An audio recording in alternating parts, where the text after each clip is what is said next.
2 huge free content updates you need to see, and a new Marvel game. Here's what's new in co-op and multiplayer games this week. In the latest dev Q&A, we finally got more info on Subnautica 2, which is expected to launch into early access sometime later in 2025. It's initially coming only to PC and Xbox and will be available on Game Pass day one. There are plans for a future release on PS5 and Switch, but nothing definitive yet. Different from Subnautica 1, Part 2 will feature online co-op for up to 4 players, with crossplay but no local split-screen options. At launch, there won't be proximity chat or anything similar. The devs said they are planning to look into that later. Something worth noting is the game is being developed with a single-player focus with optional multiplayer. We don't know about you, but whenever we hear that, we get a little worried that co-op might just be slapped on top of a solo experience. On stream, they did acknowledge that multiplayer might impact the feel and atmosphere, which is true, of course. You're not alone in the dark anymore. The rest of the familiar visual style and isolated feel of Subnautica will remain though. The game is set on a new world, with new creatures, tools, and all new vehicles. One thing that is changing is the base building system, which will offer more customization options. Though not for the player characters, at least at the start of early access. You will have to choose from a set of pre-made avatars, and they are considering adding full customization later on. Maybe. Fallout 76's new season is live now on all platforms, and it's not just bringing a new season pass. There's a whole netload more content.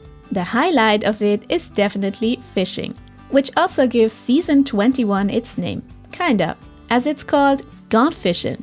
You know, fission as in atom splitting. Makes sense, cause nobody's gonna find non-irradiated waters anywhere in Appalachia. You will start your fishing journey in the mire with a new questline, where you will get your first rod. Then head to any body of toxic water and use the fish command. Done! You can upgrade your rod with different styles, bobbers, and more.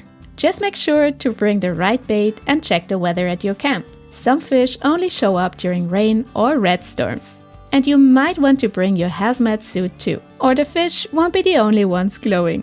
Of course, there are many new seafood recipes too. For collectors, one of 12 cute axolotls will appear each month and can be displayed in your camp. Along with new Battle Pass items, the Atom Shop has theme-matching gear. Finally, a big wave of combat balance changes just dropped for both melee and ranged weapons, part of the ongoing improvements for all players. Beacon, the next free content update in No Man's Sky, is here, and I hope you brought your clipboard because managing interplanetary settlements is now officially part of your already massive list of activities. With the addition of fossils in the last update and fishing a while back, this is now starting to feel like Animal Crossing in space. It's amazing, and honestly, we really need to revisit No Man's Sky like yesterday.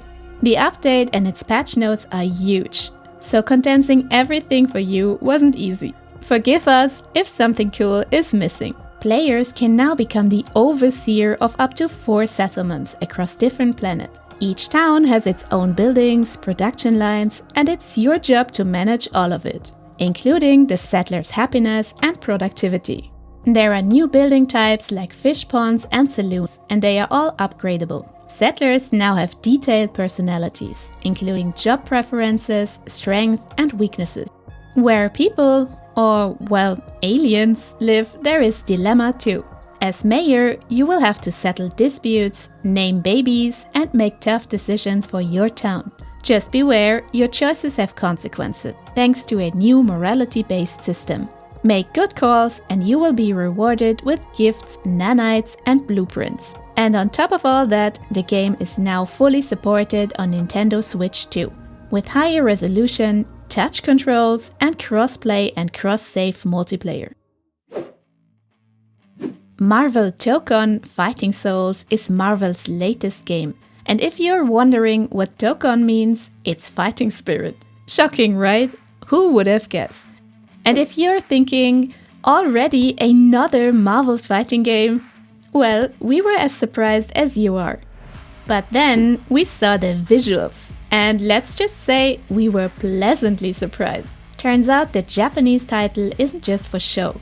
The game is co-developed by Japanese studio Arc System Works, bringing their signature Japanimation style into the heart of the otherwise Western-centric Marvel franchise. Although the game isn't set to launch until sometime in 2026, the trailer already looked extremely polished.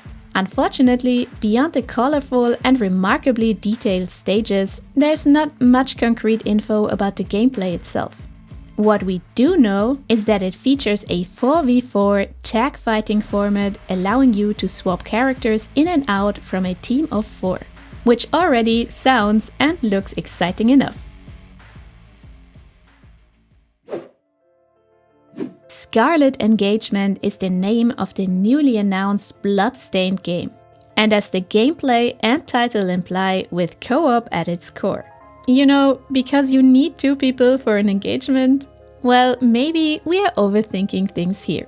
The Bloodstained series has already delivered several highly acclaimed titles, with Scarlet Engagement releasing in 2026 as the 5th entry. Gameplay-wise, you'll be either playing Leonard, Alexander, or both, to infiltrate the ethereal castle and defeat the demon lord Elias and his 6 generals.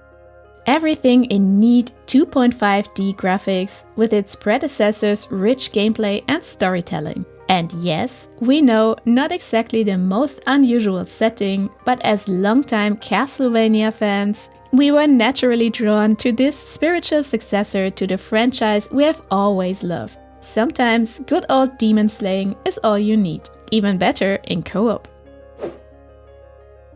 When Path of Exile 2 entered early access in December last year, many fans of the original game worried it signaled the end of Path of Exile 1. Despite Grinding Gear Games' assurances that both titles would continue to receive support, skepticism remained, especially after delays were announced for upcoming content in the first game. That's why it's all the more exciting that a massive new update has just been revealed, launching in a matter of days. Titled Secrets of the Atlas, the update introduces a brand new storyline, revolving around rifts in reality that have begun tearing open across the world. These anomalies are filled with dangerous creatures and powerful bosses born from warped memories. Defeating them offers players special abilities and rare loot. You will also find new items that allow for unique gear upgrades, as well as an expanded passive bonus tree designed to enhance endgame content.